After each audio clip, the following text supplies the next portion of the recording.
prior bad acts is a legal term that is repeated throughout the book. The term itself really captured my imagination. In court, it's used with regards to allowing evidence into a trial, but if you look at all the people involved and what goes on in their lives, prior bad acts can apply in a lot of different ways. The accused killer is not the only person guilty of prior bad acts.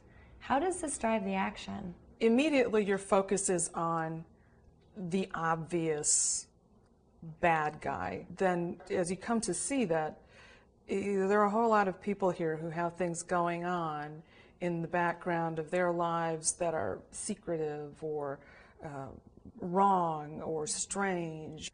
The two lead detectives, Sam Kovac and Nikki Liska, have appeared before in your thrillers, most recently in Dust to Dust. Why did you bring them back for prior bad acts? Well, I kind of missed them. They first appeared in Ashes to Ashes, and I thought they would just be incidental to the story, and I created them literally on the fly as I was writing the scenes that they were in, and they became more and more important to me. So then I wanted to do a book with those two characters as the main focus, and then came Dust to Dust. Sam Kovac, it's kind of not the happiest ending in Dust to Dust, and I just really felt badly about that. With the opening scene, you break down the illusion that one's home is a safe haven from the evils of the outside world. Why do you choose to break the barrier? You know, we may take many different kinds of measures to make ourselves feel more secure, and therefore when we're in that secure situation, we drop away our own guard. You know, we become really very extremely vulnerable, but that's okay because we're safe there. And really security is very much an illusion. And I think that's something that resonates with readers. They're sitting inside their home reading that book, you know, and suddenly they're like, oh my God, did somebody follow me into the garage in the apartment building? I didn't pay attention.